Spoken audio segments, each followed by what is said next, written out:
இங்கே அவங்களை அறிமுகப்படுத்தும் போது ஒரு கதை சொல்லி ஒரு ரைட்டர் அப்படிலாம் சொன்னாங்க. தனி வாழ்க்கையில அவங்க சென்னை ஐஐடி இருக்கு இல்லையா, அந்த ஐஐடில ஒரு மிகப்பெரிய பொறுப்புல இருக்காங்க. பல கோடி ரூபாய் மதிப்பிலான ஒரு பெரிய திட்டத்தை ஹேண்டில் பண்ணிட்டு இருக்கிறவங்க. 2 பெரிய டிபார்ட்மெண்டோடைய ஹெட் அவங்க. இந்த பொறுப்புல ஒரு நாளைக்கு 10 மணி நேரத்திலிருந்து 12 மணி நேர உழைப்பை அவங்களுடைய கேரியர் எடுத்துக்குது. அதற்கு மேல புத்தகங்கள் வாசிக்கிறாங்க. ஒரு 6000 புத்தகங்களுக்கு மேல வாசிச்சு 2000 கதைகளுக்கு மேல சொல்லி அவர்கள் இன்று இந்த மேடையில வந்து உங்களுக்காக ஒரு சொற்பொழிவை ஆற்றியிருக்கிறார். இதுக்கப்புறம் அவங்க வீட்டுக்கு போறதுக்கு ஒரு 1.5 மணி நேரம் டிராவல் பண்ணி போகணும். அதுதான் அந்த கமிட்மெண்ட் என்பது. ரம்யா அவர்களுடைய அந்த ஆற்றலுக்கான பொறாமையூட்டக்கூடிய ஒரு சொற்பொழிவுக்கு நீங்க மீண்டும் ஒரு கரவொலியை எழுப்பலாம். லாசா ராமாமிர்தம், தி ஜானகிராமன், பாலகுமாரன் என்று ஒரு இலக்கிய மரபு இருக்கு. இவங்க ரம்யா இங்க நின்று பேசும்போது அவர்களுடைய அந்த ஒரு முன்னோடி வரிசையினுடைய ஒரு பெரிய தொடர்ச்சியாக இங்க முன் வச்சாங்க. ஒரு சமயத்துல எனக்கு வந்து பாலகுமாரன் இங்க வந்து புடவை கட்டிட்டு வந்து பேசுற மாதிரி இருந்துச்சு. எனக்கு வந்து ரொம்ப மகிழ்ச்சியா இருக்கு ரம்யாவுடைய அந்த பேச்சை கேட்கும்போது. நண்பர்களே, உங்கள் அனைவருக்கும் என்னுடைய பணிவான வணக்கங்களை தெரிவித்துக் கொள்கிறேன். ஸ்ரீ அகண்ட பரிபூர்ண சச்சிதானந்த சபை என்கின்ற இந்த ஆன்மீக அமைப்பினுடைய உறுப்பினர்களுக்கும் இந்த புத்தக கண்காட்சியை ஒரு புதிய முயற்சியாக தாம்பரத்தில் நடத்துகிறார். அரசாங்கம் ஒவ்வொரு மாவட்டத்தினுடைய தலைநகரத்திலும் புத்தக கண்காட்சிகளை நடத்துது. கொடிசியா போன்ற தனியார் அமைப்புகள் அவங்களுடைய முயற்சியில புத்தக கண்காட்சி நடத்துறாங்க. தமிழ்நாட்டில் புத்தக கண்காட்சி என்பது எந்த அளவுக்கு அப்படின்னா, கோயம்புத்தூரில் புத்தக கண்காட்சி, திருப்பூரில் புத்தக கண்காட்சி, சூலூரில் புத்தக கண்காட்சி, அன்னூரில் புத்தக கண்காட்சி, புஞ்சை புளியம்பட்டியில் புத்தக கண்காட்சி, சத்தியமங்கலத்தில் புத்தக கண்காட்சி, கோபிச்செட்டிப்பாளையத்தில் புத்தக கண்காட்சி. ஏங்க இப்படி சொல்லிட்டே போறீங்க அப்படின்னா, கொங்கு மண்டலத்தை தெரிந்தவர்களுக்கு தெரிஞ்சிருக்கும். அடுத்தடுத்த ஸ்டாப் அது. நண்பர்களே, என்னதான் ஒரு பக்கம் தமிழர்கள் போதுமான அளவுக்கு வாசிக்கிறது இல்லை என்கின்ற குறைபாடு இருந்தாலும் கூட, உலகத்திலேயே மிக அதிகமான புத்தக கண்காட்சிகள் நடத்தப்படுவதும், மிக அதிகமான இலக்கிய விழாக்கள் நடத்தப்படுவதும், மிக அதிகமாக புத்தகங்கள் அச்சிடப்பட்டு வாசிக்கப்படுவதும் தமிழ்நாட்டில் தான். தமிழர்களாகிய நாம் பெருமை கொள்ள வேண்டிய விஷயம் அது. அந்த வகையில் எங்க இல்லைன்னு கண்டுபிடிச்சு அங்கேயே போய் இப்போ இந்த இடத்துல இந்த புத்தக கண்காட்சிக்கு என்ன ரெலவன்ஸ், கண்டிப்பாக இந்த புத்தக கண்காட்சியை நடத்துவதன் வழியாக இதை ஆர்கனைஸ் பண்ணவர்களுக்கு ஒரு 5-6 லட்சம் ரூபாய் நஷ்டம் வரும் நிச்சயமா. ஆனா நன்மை என்ன? இங்கே இருந்து நந்தனம் YMCA வரைக்கும் டிராவல் பண்ணி புத்தகம் வாங்கிட்டு வீட்டுக்கு வரக்கூடிய ஒரு சலுகையை, அதற்குரிய ஒரு வாழ்க்கை அமைப்பு எல்லாருக்கும் இருக்காது. சென்னை மாதிரியான நகரத்தில் வேலை 10 மணி நேரம், வேலைக்கு போகிறதுக்கு 2 மணி நேரம், வேலையிலிருந்து திரும்பி வீட்டுக்கு வருவது 2 மணி நேரம் என்கின்ற இந்த 14 மணி நேர வாழ்க்கையில ஒருத்தர் YMCA நந்தனம் மைதானம் வரைக்கும் வந்து சென்னை புத்தக திருவிழாவில் புத்தகம் வாங்குவது என்பது எல்லாருக்கும் அது ஒரு சாத்தியமானது அல்ல. அப்போ உங்க வீட்டுக்கு பக்கத்துல, உங்க தெருவுக்கு பக்கத்துல, உங்க பகுதியிலேயே ஒரு புத்தக கண்காட்சி என்பது மிக மிக வரவேற்கத்தக்க ஒரு முயற்சி. இதை செய்ததற்காக டிஸ்கவரி புக் பேலஸ் திரு வேணியப்பன் அவர்கள், யாவரும் பதிப்பகத்துடைய ஜீவகரியாளன் அவர்களை வணங்குகிறேன். இங்கே சுவடி நல்லுசாமி அவர்கள் வந்திருக்கிறார். தனி நபராக ஒரு தனி வாசிப்பு இயக்கத்தை நடத்தி கொண்டிருக்கிறார். அவருக்கு என்னுடைய வணக்கங்கள். இன்னொரு வாசிப்பு இயக்கத்தை சேர்ந்த நளினா, அவங்களும் ரொம்ப தூரத்தில் இருந்து இந்த நிகழ்ச்சிக்காக வந்திருக்காங்க. அவங்களும் தனியாக ஒரு அமைப்பு, இவங்க எப்படி வாசிப்பை பரப்புறார்களோ அவங்களும் நடத்திட்டு இருக்காங்க. அவங்களையும் வணங்க. எனக்கு 2 மகள்கள். என்னுடைய மூத்த மகள் 9ஆம் வகுப்பு படிக்கிறார். 2வது மகள் 5வது வகுப்பு படிக்கிறாங்க. 2 பேருமே விளையாட்டு வீராங்கனைகள். இப்போ மகளிர் உலக கோப்பை கிரிக்கெட் நடந்துகிட்டு இருக்கு. இந்தியன் ஆடவர் அணியை விட பல மடங்கு மேம்பட்ட அணி. நான் ஒரு 10 ஆண்டுகளாக இந்திய மகளிர் அணியினுடைய ஆட்டங்களை ரசிக்கிறேன். அவங்க விளையாடுற மேட்ச்களுக்கு போய் பார்ப்பேன். இந்த வாட்டி அந்த உலக கோப்பையை நடத்துறது இங்கிலாந்து. அதற்கான விளம்பரங்கள் டிவில வரும்போது இங்கிலாந்து அண்ட் வேல்ஸ் அப்படின்னு போடுவாங்க, இணைந்து நடத்துபவர்கள் அப்படின்னு. நானும் என்னுடைய மகள்களும் ஒரு மாலை நடை போறது உண்டு. அவங்க எந்த கேள்வி கேட்டாலும் அதுக்கு நான் விரிவான பதில் சொல்லுவேன். இப்ப என் சின்ன பொண்ணு கேட்டா, அது என்னப்பா இங்கிலாந்து அண்ட் வேல்ஸ் அப்படின்னு. அப்ப நான் அவர்கிட்ட சொன்னேன், நான் எந்த கேள்விக்கும் விரிவாகத்தான் பதில் சொல்லுவேன். உனக்கு நேரமும் விருப்பமும் இருக்குதா? ஆமாப்பா சொல்லுங்கப்பா என்றார். இந்த 2 பிள்ளைகளுக்கும் நான் தொடர்ச்சியா கதை சொல்லுவேன். நிறைய பேருக்கு தெரியும். இப்போ உங்ககிட்ட கேட்கிறேன், உங்களுக்கு நேரமும் விருப்பமும் இருக்குதுன்னா அதுக்கு பதில் சொல்றேன். ஆமாவா இல்லையா? ஆமா. Okay. England, Wales, Scotland, North Ireland இது எல்லாமே தனித்த நாடுகளாக இருந்தாலும் ஒரே தீபகற்ப பகுதியை சேர்ந்தது. நாடுமே பக்கத்து பக்கத்து நாடுகள். அதனாலதான் அதை நம்ம யுனைடெட் கிங்டம் என்று சொல்றோம். 13ஆம் நூற்றாண்டுல இங்கிலாந்து முதலாம் எட்வர்ட் அப்படிங்கிற ஒரு மன்னர் வேல்ஸ் மேல போர் தொடுத்து அதை தன்னுடைய சாம்ராஜ்யமா ஆக்கிக்கிட்டார். 15ஆம் நூற்றாண்டுல வேல்ஸை அபிஷியலாவே இங்கிலாந்தோட அனெக்ஸ் பண்ணிட்டாங்க. தனி நாடாக இருக்குது. தனியா ஒரு பார்லிமெண்ட் இருந்தாலும் கூட அரசு நிர்வாகம், சட்டம், ஆர்மி எல்லாம் ஒண்ணுதான். ஆசைக்கு ஒரு செனட் சபை வேல்ஸ்ல உண்டு. அந்த பாரம்பரியத்தின் தொடர்ச்சியாகத்தான் இங்கிலாந்து அரச சபையினுடைய பட்டத்து இளவரசர்களை வேல்ஸ் இளவரசர் என்று சொல்லுவாங்க. நீங்க கூட கேள்விப்பட்டிருப்பீங்க, வேல்ஸ் இளவரசி டயானா, வேல்ஸ் இளவரசர் சார்லஸ், வேல்ஸ் இளவரசர் வில்லியம்ஸ், வேல்ஸ் இளவரசர் கேட் மிச்சில்டன் அப்படின்னு சொல்லுவோம். இப்போ கிரிக்கெட்டை பொறுத்த மட்டுக்கும் இங்கிலாந்துடைய விளையாட்டு வீரர்களும் வேல்ஸுடைய விளையாட்டு வீரர்களும் சேர்ந்து விளையாடுவாங்க.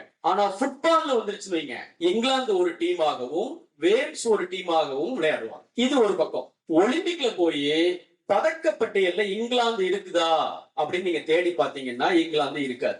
ஒலிம்பிக்கை பொறுத்த மட்டுக்கும் இங்கிலாந்து, வேல்ஸ், ஸ்காட்லாந்து இந்த 3 நாடுகளும் சேர்ந்து விளையாடிட்டு பதக்கப்பட்டியல்ல கிரேட் பிரிட்டன் அப்படின்னு போட்டிருப்பாங்க, ஜிபி அப்படின்னு. சோ விளையாட்டை பொறுத்த மட்டுக்கும் ஒவ்வொரு விளையாட்டுக்கும் அவங்க தனிப்பட்ட பாலிசி வச்சுக்கிறாங்க. தேவைன்னா சேர்ந்துக்கிறாங்க, தேவையில்லைன்னா தனித்தனியா விளையாடிக்கிறாங்க. போன உலக கோப்பையில இங்கிலாந்தும் வேல்ஸும் தனித்தனியா மோதிக்கிச்சு. அவங்க விளையாட்ட மேட்சே நடந்துச்சு. ஓகேவா?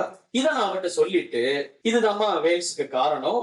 உனக்கு இதுக்கு மேல கேட்க ஆர்வம் இருந்துச்சுன்னா இந்த வேல்ஸ்க்கும் இந்தியாவுக்குமான தொடர்பையும், இந்த வேல்ஸுக்கும் தமிழ்நாட்டுக்குமான தொடர்பையும், இந்த வேல்ஸ்க்கும் நம்ம சென்னைக்குமான தொடர்பையும் சொல்றேன், இன்ட்ரெஸ்ட் இருக்கா அப்படின்னு கேட்டேன். என்னுடைய மூத்த மகன் ஒரு ஹிஸ்டரி என்தூசியாஸ்ட். அப்பா சொல்லுங்க சொல்லுங்க அப்படின்னு. இப்ப நான் சொன்னேன், முதல்ல ஃபாதர் தாமஸ் ஜோன்ஸ் ஒருத்தர் இருக்காரு. அவர் மேகாலயால கிறிஸ்தவ மதத்தை பரப்புறதுக்காக வந்தாரு.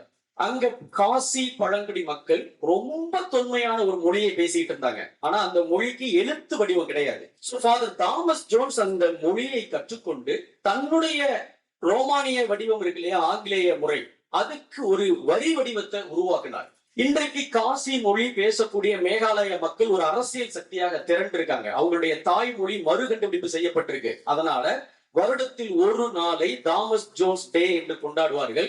அவர் வேல்ஸ்ல இருந்து இந்தியாவுக்கு சேர்ந்தார். இது ஒண்ணு. ரெண்டாவது, இந்தியாவை ஆட்சி செய்த கிழக்கிந்திய கம்பெனி கவர்னர்கள்லயே மிக மிக கீழ்த்தரமான ஒரு மனிதர் ராபர்ட் கிளைவ். இந்த ராபர்ட் கிளைவ் கல்கத்தாவுடைய ஆளுநராக இருந்தார். இந்தியாவில லஞ்சம் என்கின்ற ஒன்றை அறிமுகம் செய்த மகா பாவி அவர். தொடர்ச்சியாக அன்றைக்கு இந்தியாவில் இருந்த சமஸ்தானங்களிலிருந்தும் அன்றைக்கு தொழில் செய்து கொண்டிருந்த வணிகர்களிடமிருந்தும் பெரிய லஞ்ச தொகையை பெற்றுக் கொள்வார். நம்ம நாட்டில் இருந்து இங்கிலாந்துக்கு போற ஒவ்வொரு கப்பலிலும் அவர் இந்தியாவில் இருந்து தனக்கென தனிப்பட்டு திருடி கொண்ட, அதாவது கிழக்கிந்திய கம்பெனிக்காக திருடினதை தாண்டி, இங்கிலாந்து அரசுக்காக திருடினதை தாண்டி, தன்னுடைய தனிப்பட்ட செல்வமாக ஒவ்வொரு கப்பல்லையும் இவருக்கான செல்வம் அங்க போயிட்டே இருந்துச்சு. ராபர்ட் கிளைவ் அவரு பிளாசிட் போர் என்று இந்திய வரலாற்றினுடைய கொடுமையான போர்கள் உண்டு. அதுவே ஒரு ஃபேக் போர். ஒரு நவாபா ஆட்சியிலிருந்து இறக்கிறதுக்காக அவருடைய தளபதிக்கு லஞ்சம் கொடுத்து ஒரு ஃபேக் போரை நடத்தி அவனை தோக்கடிச்சாங்க. அது ஒரு ஃபேக்.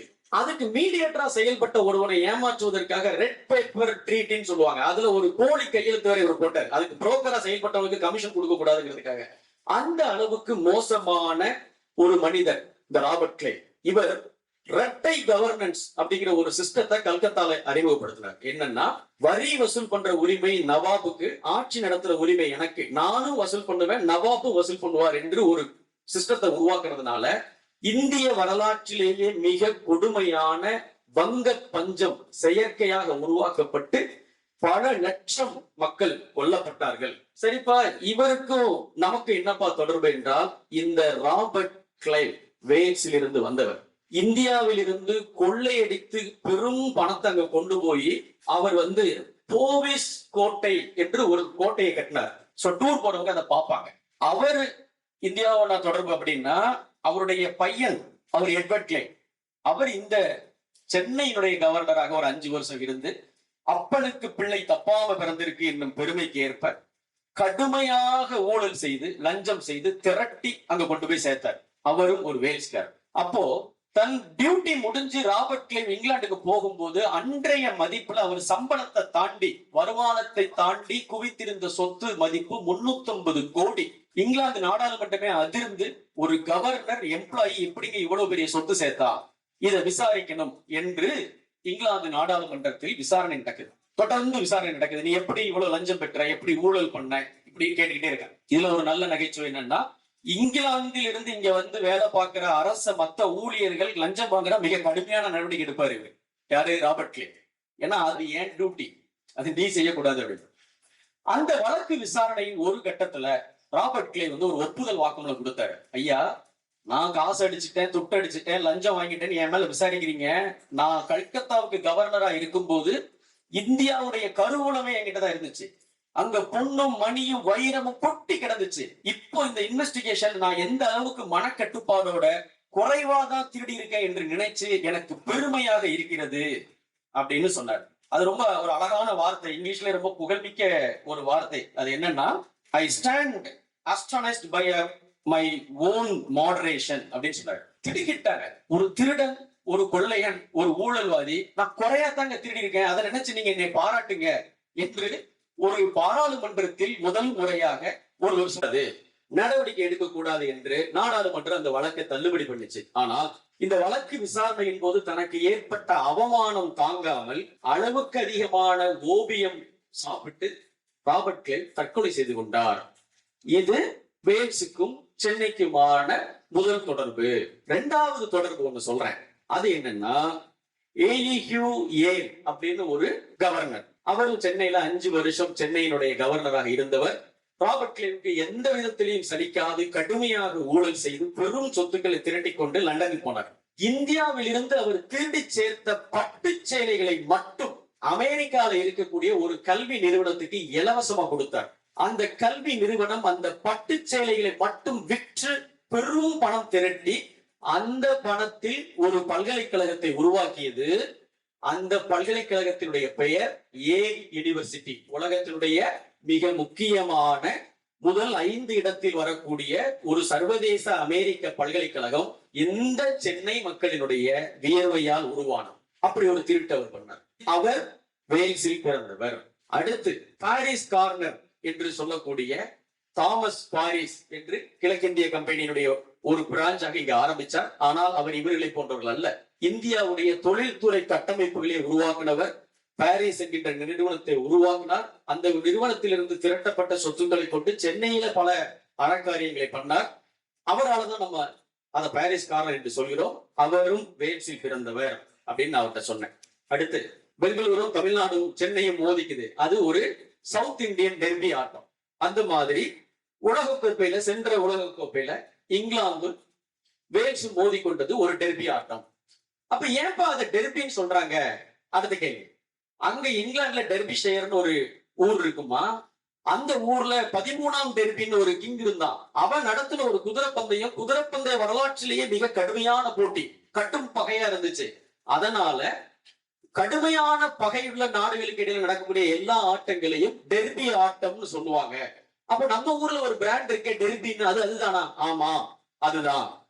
சரி, அப்படின்னா வேற என்னப்பா அப்படின்னு கேட்கும் போது நான் சொன்னேன், இந்த டெர்பி ஆட்டங்களுடைய தொடர்ச்சியாக ஒரு சடங்கு இப்ப நடந்துட்டு இருக்கு இங்கிலாந்துல கிட்டத்தட்ட ஒரு 500 ஆண்டுகளாக. அதுதான், அதாவது லாலெஸ் கேம், எந்த சட்ட திட்டமும் இல்லாத ஒரு கேம் ஒவ்வொரு வருஷமும் நடக்கும். அதுக்கு பேரு ஆஸ்போர்ன் ஃபுட்பால் மேட்ச். அந்த ஃபுட்பால் மேட்ச சுமார் 6000 பேர் விளையாடுவாங்க. 2 நகரங்கள், ஆஸ்போர்ன் நகரமும் பக்கத்துல இருக்க டெர்பிஷியர் நகரத்திலையும், இந்த பக்கத்துல இருந்து 3000 பேர், இந்த பக்கத்துல இருந்து 3000 பேர். காலையில ஒரு 8 மணிக்கு அந்த விளையாட்டு ஆரம்பிக்கும். ரூல்ஸே கிடையாது.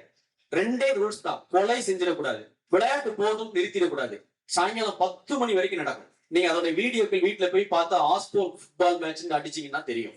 ஒரு கொடூரமான விளையாட்டு. இதை பத்தி நான் சொல்லி முடிக்கும் போது கிட்டத்தட்ட ஒரு 20-25 நிமிஷம் ஆயிடுச்சு. இப்போ என் பாப்பா வந்து என்ன கேட்டா, ஏன்பா ஒரு ChatGPT-ல படிச்சுட்டு வந்து சொல்ற மாதிரி சொல்றீங்களே, ஒரு ஜெமினில படிச்சுட்டு வந்த மாதிரி சொல்றீங்களே, இந்த மொத்த சொற்பொழிவுக்கும் ஆதாரம் வேல்ஸ்னா என்னன்ற கேள்விதானே என்று கேட்டான். அப்ப சொற்பொழிவுடைய 2வது பகுதியை ஆரம்பிச்சு என்னன்னா, ஒருவேளை இந்த தகவல்களை நான் ChatGPT-லயோ அல்லது ஜெமினையிலேயோ அல்லது கிளாடிலேயோ கேட்டிருந்தால் என்னால இதை நினைவில் வைத்துக் கொண்டு இப்படி தொகுத்து சொல்லி இருக்க முடியாது. ஏன்? காலையில இருந்து சாயங்காலம் வரைக்கும் சோசியல் மீடியால எவ்வளவோ விஷயங்களை பாக்குறோம், ChatGPT கிட்ட எவ்வளவோ விஷயங்களை கேட்கிறோம், அது எதுவுமே மனதில் இருக்காது.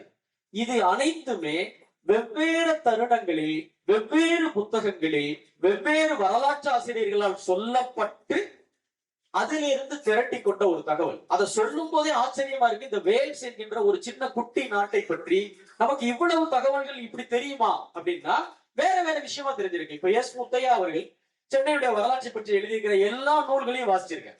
நரசையா எழுதின சென்னை வரலாற்றை வாசிச்சிருக்கிறேன். இந்த தாமஸ் பாரிஸுடைய 200வது ஆண்டு காலம் வந்த போது பாரி நிறுவனம் வெளியிட்ட புத்தகத்தை படிச்சிருக்கிறேன். ராபர்ட் கிளைவ் இந்தியாவில் செய்த அட்டகாசங்களை பற்றி எழுதப்பட்ட எல்லா புத்தகங்களையும் படிச்சிருக்கிறேன். ஸ்போர்ட்ஸ் சம்பந்தப்பட்ட புத்தகங்களை படிச்சிருக்கேன். எல்லாமே அடுத்தடுத்து ஒரு வேல்ஸ்ல பிறந்த ஒருவனுக்கு வேல்ஸை பற்றி என்ன தெரியுமோ அதை விட ஒரு பங்கு கூடுதலாக தெரியும் என்பதை இந்த சபையில தாழ்மையோட சொல்றதுல எனக்கு எந்த தயக்கம் இல்லை.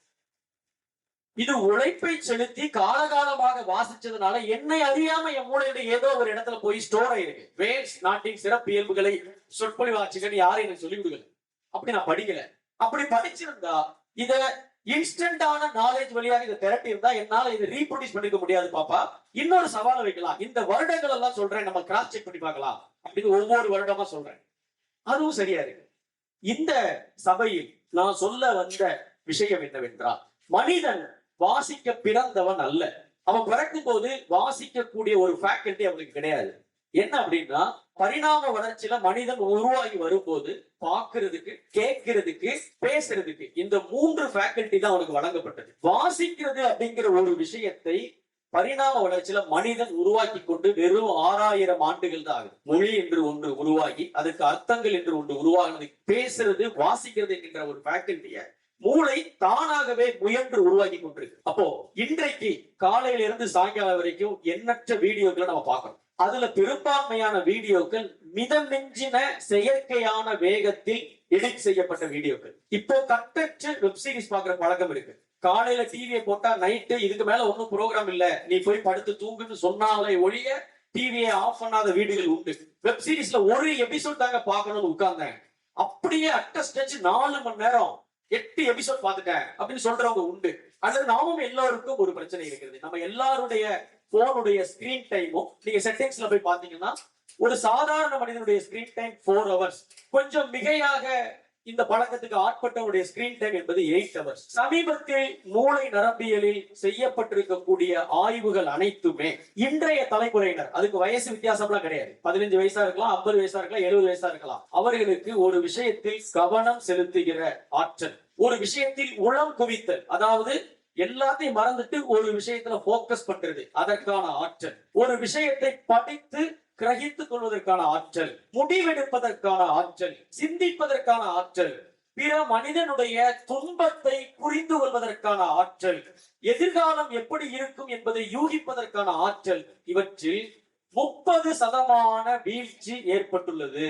கல்வித்துறையில மேடம் இருக்காங்க, GPA என்று சொல்லுவார்கள். ஒருவன் ஒரு விஷயத்தை கிரகிப்பதில் ஏற்பட்டிருக்கக்கூடிய அளவு.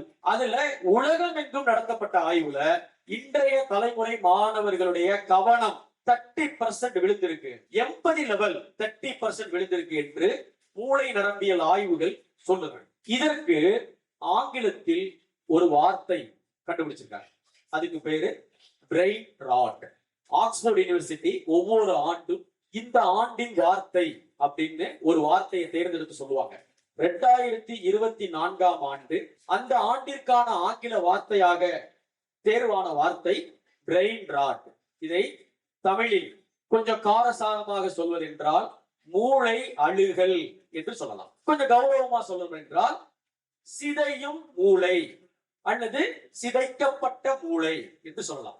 ஆனால் நம்ம ஊர் கிராமத்தில் இருக்கக்கூடிய பெரியவர்கிட்ட போய் இதை சொன்னோம்னா ஈவு இறக்கம் இல்லாம மக்கு என்று அழகான ஒரு வார்த்தை என்று சொல்லுவாங்க. நம்முடைய எல்லாருடைய மூளையும் சிறிதளவாவது நம் முன்னோர்களை விட மக்குத்தன்மை அடைந்திருக்கிறது என்பது மூளை நரம்பியல் நிபுணர்களுடைய ஆய்வின் முடிவு. மூளை நரம்பியல் நிபுணி இருக்காங்க, அவங்க ரீடர் கம் ஹோம் அப்படின்னு ஒரு புத்தகம் எழுதியிருக்காங்க. அந்த புத்தகத்துலதான் நான் சொன்னேன் இல்லையா, மனிதன் வாசிக்க பிறந்தவன் அல்ல, வெறும் 6000 ஆண்டுகளுக்கு முன்புதான் இந்த வாசிக்கலாம் அப்படிங்கிற ஒரு ஐடியாவே அவனுக்கு வருது. இது ஒரு மனிதன் முயன்று உருவாக்கி கொண்ட ஃபேக்கல்டி என்று சொல்றாங்க. அவங்க இந்த சிதைக்கப்பட்ட மூளையை பழையபடி, நீங்க எப்படி உங்க ஸ்கூல்ல படிக்கும் போது பயங்கர ஷார்ப்பா இருந்தீங்களோ, எப்படி 16ஆம் வாய்ப்பாடையும் 32ஆம் வாய்ப்பாடையும் படுபடுன்னு அடிச்சீங்களோ, எப்படி ஒரு புத்தகத்தை உங்க கையில கொடுத்தா 400 பக்க புக்கமா இருந்தாலும் 4 நாள்ல படிச்சீங்களோ, எப்படி ஒரு இடத்துல உட்கார்ந்து எந்த விதமான டிஸ்ட்ராக்ஷனும் இல்லாமல் கவனம் குமிச்சு ஒரு வேலையை உங்களால செய்ய முடிஞ்சதோ, அதே மாதிரி திருப்பி பண்ணிட முடியும், அதுக்கான சாத்தியம் இருக்கு என்று அந்த புத்தகத்தில் அந்த வழிமுறைகளை தான் சொல்றாங்க. அதுதான் இந்த உரையினுடைய மையமான சாராம்சமான கருத்து. இதை சரி பண்ணிக்கிறதுக்கு என் மூளை brain fog, brain fatigue, brain rot இப்படி எல்லாம் ஆயிடுச்சு, இதை நான் எப்படி ஸ்டோர் பண்றது அப்படின்னா, அதுக்கு அவங்க 45 மினிட்ஸ் சேலஞ்ச் என்கின்ற ஒரு விஷயத்தை முன்வைக்கிறாங்க. அது என்ன 45 மினிட்ஸ்னா, இந்த மூளை அழுகலுக்கு மருந்து இல்ல, மாத்திரை இல்ல, சிகிச்சை இல்ல. ஆனால் இந்த செயற்கையாக பழக்கப்படுத்தி கொண்ட வாசிப்பு ஒரு 45 மினிட்ஸ் ஒரு நாளைக்கு பண்ணீர்கள் என்றால் உங்க மூளை ஒரு கட்டாயமான உழைப்புக்கு செலுத்தப்படுது. எப்படி செலுத்தப்படுது அந்த புத்தகத்துல விளக்குறாங்க. நீங்க சொற்களை பாக்குறீங்க, உங்க கண்ணு முதல்ல வார்த்தைகளை பாக்குது, முதல் வேலை. ரெண்டாவது, உங்க மூளையினுடைய ஒரு பகுதி அந்த சொல்லுக்கு ஒரு அர்த்தத்தை கொடுக்குது, இது ரெண்டாவது வேலை. மூணாவது, மூளையினுடைய இன்னொரு பகுதி அந்த அர்த்தத்தை ஒரு ஓசையாக மாற்றுகிறது, இது மூணாவது வேலை. நான்காவது வேலை, மூளையினுடைய இன்னொரு பகுதி அதை கற்பனையில் பெருக்கிக் கொள்றதுக்கு உதவுது. இது உங்க மூளைக்கான ஒரு கட்டாய உழைப்பு. ஏற்கனவே மிதமிஞ்சின ரீல்ஸ் பார்த்து, மிதமிஞ்சின வீடியோக்கள் பார்த்து, ஃப்ரண்டெண்டல் கார்டெக்ஸ் என்று சொல்லக்கூடிய உங்க மூளையினுடைய முன்பகுதி சிதைஞ்சிருக்கு. அதற்கு நீங்க கடுமையான 45 நிமிஷ சவாலை கொடுக்கும் போது உங்க பிரெயின் ராட் கொஞ்சம் கொஞ்சமாக குணமடையும். அட்லீஸ்ட் இதை ஒரு 45 நாளாவது பண்ணினீர்கள் என்றால் பழைய நிலைமைக்கு, பழைய ஷார்ப்னஸ்க்கு நீங்க திரும்ப முடியும் என்று வூல்ஃப் அவர்கள் அந்த புத்தகத்துல எழுதுறாங்க. எப்படி வாசிக்கணும் என்ற ரெஃபரன்ஸும் கொடுக்குறாங்க. வெறுமனே 45 நிமிஷம் வாசிக்கிறது பத்தாது. வாசிக்கும் போது கையில ஒரு பென்சில் வச்சுட்டு உங்களுக்கு பிடித்த பகுதிகளை அடிக்கோடு போடுறது, நீங்க உங்களுடைய எண்ணத்தை அந்த புத்தகத்துல சைட்ல நோட் பண்றது, வாசிச்சு முடிச்சதுக்கு அப்புறம் ஏற்கனவே வாசித்த விஷயத்தை பற்றி ஒரு சம்மரியை மறக்காமல் எழுதுவது. இதை பண்ணீங்கன்னா இந்த 45 மினிட்ஸ் சேலஞ்ச் என்பது உங்களை கொண்டு வந்து சேர்க்கிறோம் அப்படின்னு அவங்க சொல்றாங்க. இது அவங்களுடைய புத்தகத்துடைய சாராம்சம். நண்பர்களே, ஆக்ஸ்போர்ட் ஒரு வார்த்தையை தேர்ந்தெடுத்ததுன்னு சொன்னேன் இல்லையா, அது ரெண்டாவது ஒரு வார்த்தையை தேர்ந்தெடுத்துச்சு. அது என்னுடைய சொந்த பேச்சுல அது சொல்றேன்.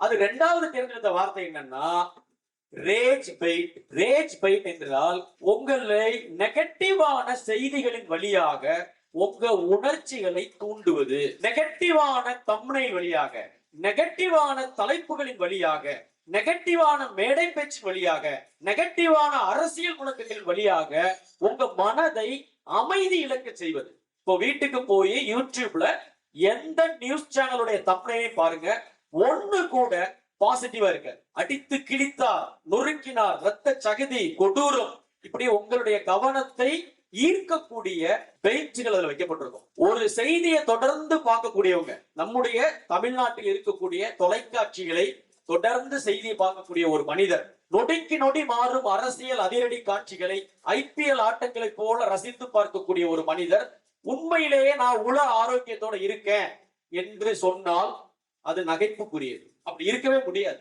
பெரிய பெரிய சைக்காலஜி டிஸ்டர்பன்ஸ் வரும். உங்களை உளவியல் ரீதியாக சொடுக்கக்கூடிய ரேஜ் பைட் என்பது தலைவர்களுடைய பேச்சில் உண்டு, அதை போன்ற சேனல்ல உண்டு. நான் இப்போ ஒரு புத்தகம் படிச்சிட்டு இருக்கேன். ஆஸ்பயர் சாமிநாதன் என்கிறவர் எழுதின ஒரு புத்தகம். அவர் யார் என்றால் அதிமுக கட்சியினுடைய ஐடிவின் ஹெட்டாக இருந்தவர். சென்ற தேர்தல்கள்ல திமுகவுக்கும் பாரதிய ஜனதாவுக்குமே கூட அவர் சில அசைன்மெண்ட்ஸ் பண்ணியிருக்கிறாருன்னு எனக்கு தோணுது. ஏன்னா அந்த புத்தகத்துக்கு முன்னுரை சபரீசன் எழுதியிருக்கிறாரு, இன்னொரு முன்னுரை அண்ணாமலை எழுதியிருக்கிறார். அந்த புத்தகம் என்னன்னா வார் ரூம், அதாவது ஐடிவின்னு சொல்றோம் இல்லையா, அதுக்கு நாலேஜ் சப்ளை பண்றதுக்கு வார் ரூம்னு ஒண்ணு இருக்கு. ஒரு அரசியல் கட்சியுடைய பிரச்சாரம் எப்படி இருக்கணும், ரேலி எப்படி இருக்கணும், பாட்டு எப்படி இருக்கணும், பேச்சு எப்படி இருக்கணும், மீம்ஸ் எப்படி இருக்கணும், வீடியோ எப்படி இருக்கணும்னு தீர்மானிக்கக்கூடிய வார் ரூம்ல என்னவெல்லாம் நடக்கும் அப்படிங்கறத பத்தி ஒரு புத்தகம் எழுதியிருக்கிறார். What is happening inside the war room, அந்த புத்தகத்தை படிச்சிட்டு இருக்கேன். அந்த புத்தகத்துல நீங்க அரசியல் ரொம்ப ஆக்ரோஷமா இருக்குன்னு நினைச்சிட்டு இருப்பீங்க. ஆனா அடிப்படையில எந்த அரசியல்வாதியும் கொந்தளிக்கல, எந்த அரசியலும் ஆர்ப்பாட்டமா இல்ல. எந்த மந்திரியோ அல்லது எந்த எதிர்கட்சி தலைவரோ நிம்மதி இல்லாம இல்ல. அவங்க கரெக்டா 10 மணி நேரம் 12 மணி நேரம் தூங்குவாங்க. இன்சைட் த வார் ரூம்ல எல்லாமே ஆர்கனைஸ்டு தான். எந்த குழப்பமும் கிடையாது. நீங்க பாத்துக்கிட்டு இருக்கிற விஷயம் உண்மையிலே நடக்கிற ஒரு விஷயம் கிடையாது. நாங்க தீர்மானிக்கிற விஷயம். நாளைக்கு அவர் அப்படி பேசுவாரு, நம்ம இப்படி பதில் கொடுப்போம். நாளைக்கு இந்த ரேலியில இப்படி பேச போறோம், பதிலுக்கு அவர் அப்படி கொடுப்பாரு, நம்ம இங்க ஒரு பிரஸ் மீட் வைக்க போறோம்.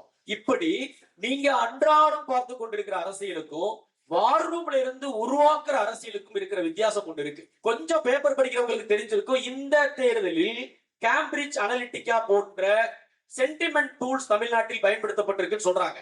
அது அமெரிக்க தேர்தலில் பயன்படுத்தப்பட்டு 10 வருஷம் ஆச்சு. உலகம் முழுக்க எல்லா தேர்தலையும் irrespective of political party இந்த சென்டிமெண்டல் டூல்ஸ் பயன்படுத்துவார்கள். என்ன சென்டிமெண்டல் டூல்ஸ் பண்ணும்னா, நீங்க எப்படி சிந்திக்கணும், நீங்க எப்படி கோபப்படணும், நீங்க எப்படி சிரிக்கணும், நீங்க ஏன் அழணும், நீங்க ஏன் ஒரு கட்சியை ஆதரிக்கணும், நீங்க ஏன் ஒரு கட்சியை டிஸ்மிஸ் பண்ணணும், இது எல்லாத்தையும் ஒரு டூல்ஸ் தீர்மானிக்கும், ஒரு அல்கரிதம் தீர்மானிக்கும். இப்படி உங்களை எரிச்சல் அடைய, கொந்தளிக்க வைக்கிற, கோபப்பட வைக்கிற விஷயத்துக்கு பேரு தான் ரேஜ் பெயிட். இந்த ரேஜ் பெயிட்ல இருந்து விடுதலை வர்றதுக்கு நான் சில வழிகள் வச்சிருக்கேன்.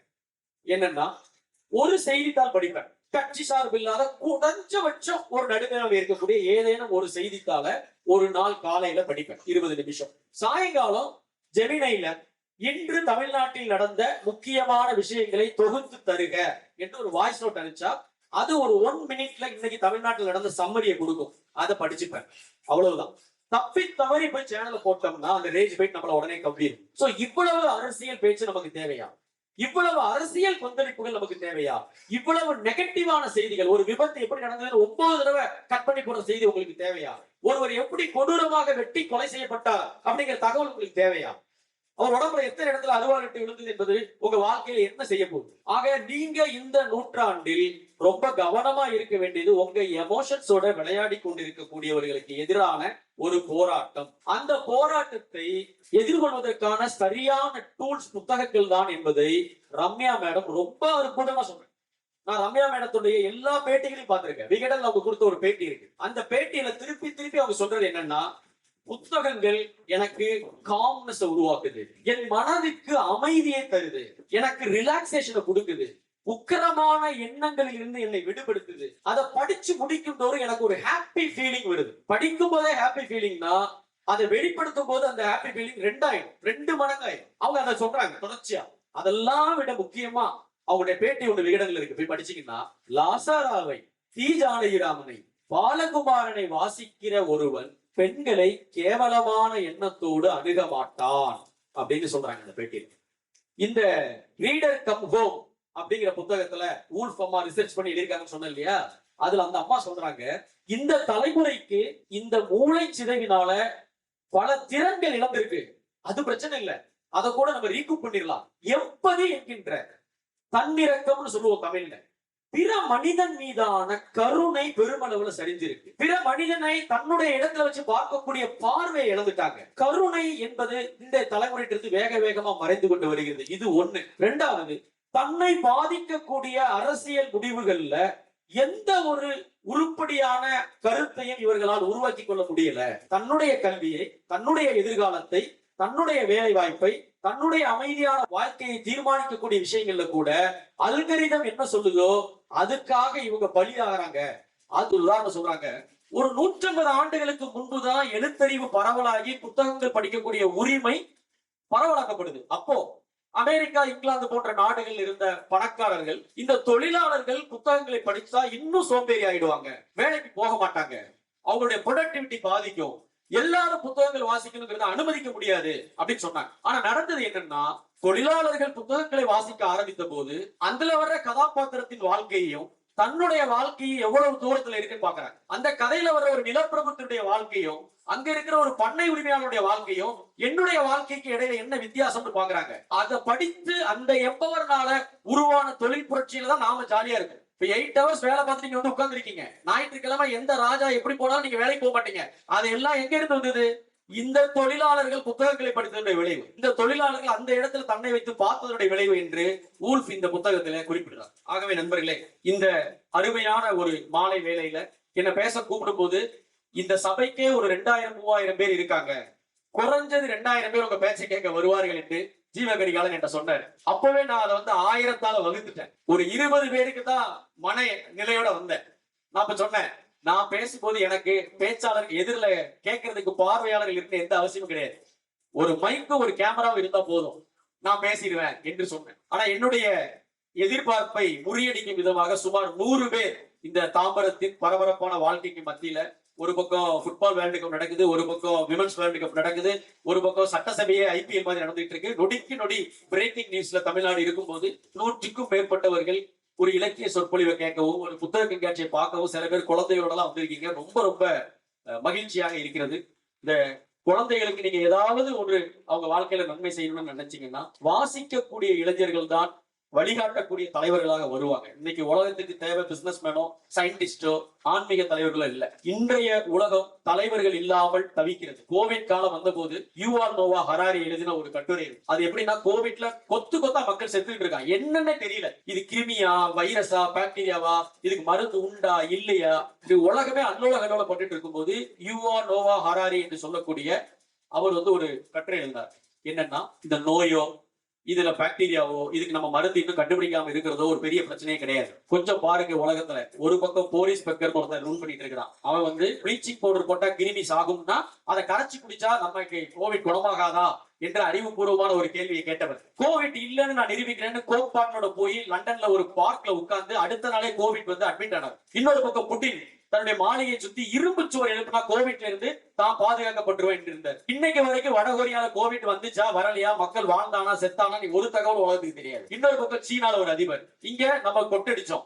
இப்படி அவர் என்ன சொன்னாருன்னா, இது பிரச்சனை கிடையாது, இந்த கோவிட்டுக்கு நம்ம வந்து மருந்து கண்டுபிடிக்கலாம், அல்லது எதிர்கால தலைமுறை கூட மருந்து கண்டுபிடிச்சலாம், அது பிரச்சனை கிடையாது.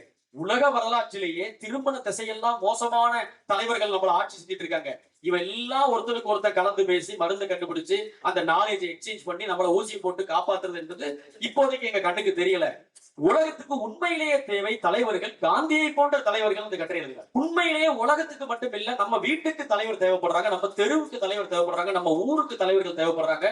தலைவர்கள் என்றால் உண்மையான தலைமை பண்போட எம்பதியையும் இன்க்ளூசிவ்னஸையும் பிராக்டிஸ் பண்ணக்கூடிய, ஒரு மனிதனுக்கு பிரச்சனை என்றால் அவனுக்கு பின்னால ஊரே திரட்டி நிற்கக்கூடிய ஒரு தலைவர்களுக்கு தேவை. அப்படிப்பட்ட தலைவர்களாக ஒரு பிள்ளை உருவாக வேண்டும் என்றால் இன்னைக்கு புத்தகங்களை தவிர வேற சிறந்த வழி கிடையவே கிடையாது. நீங்க ஏதாவது ஒண்ணு செய்யறதா இருந்தா போதுமான அளவுக்கு புத்தகங்களை வாங்கி கொடுங்க. லோ டேஸ்ட உங்க குழந்தைங்களுக்கு அறிமுகப்படுத்தாம இருக்க. லோ டேஸ்ட்னா என்ன? கேவலமான சீரியல்களை 24 மணி நேரம் பாக்குறது, கேவலமான பாடல்களை நடுவீட்டுல போட்டு பாக்குறது, மோசமான திரைப்படத்துக்கு 2000 ரூபாய் செலவு பண்ணி மால்ல போய் பாட்டு வருது. கேளிக்கை வேணும். கேளிக்கைக்கு லோ டேஸ்டுக்கு இடையில ஒரு வித்தியாசம் இருக்கு. லோ டேஸ்ட்னா மலினமான ரசனை. ஒரு நல்ல பாட்டை நம்ம பிள்ளைக்கு அறிமுகப்படுத்துறதுக்கு மேல ஒரு குத்து பாட்டை அறிமுகப்படுத்துறீங்கன்னா அவன் அப்படிதான் இருப்பான். நீங்க பள்ளிக்கூடத்துக்கு கட்சி கொடியோட பிள்ளைகள் போயிட்டு இருக்காங்க. இன்றைக்கு பேப்பர் பார்த்துட்டு உங்களுக்கு தெரிஞ்சிருக்கும். அதுக்கு நாங்க பொறுப்பேற்க முடியாதுன்னு இன்னொரு அரசியல் தலைவர் சொல்றாரு. அது அவங்களுடைய விருப்பம் அப்படின்னு. உங்க பிள்ளை ஒரு கூட்டத்துல போய் நிக்காம, ஒரு கட்டவுட்டுக்கு பாலாபிஷேகம் பண்ணாம, ஒரு ஜாதி கயிறை கையில கட்டிக்காம, ஒரு தலைவருடைய பேரை பச்சை குத்திக்காம, ஒரு கட்சி கொடி தூக்கிட்டு பள்ளிக்கூடத்துக்கு போகாம இருக்க வேண்டும் என்றால் இன்றைக்கு உங்களிடம் இருக்கக்கூடிய ஒரே மருந்து புத்தகங்கள் தான். நல்ல புத்தகங்களை வாங்கி கொடுங்க, நல்ல கதைகளை பிள்ளைகளுக்கு சொல்லுங்கள். கதைகளை போல உலகத்தை உருவாக்கக்கூடிய பெரிய ஆளுமைகளை உருவாக்கக்கூடிய ஒரு டூல்ஸ் கிடையாது. கதை என்பது அவ்வளவு ஒரு மாய சக்தியை தனக்குள்ள வைத்திருக்கக்கூடிய ஒன்று. இந்த அருமையான வாய்ப்பிற்கு நன்றி கூறி என்னுடைய உரையை நிறைவு செய்கிறேன். நன்றி.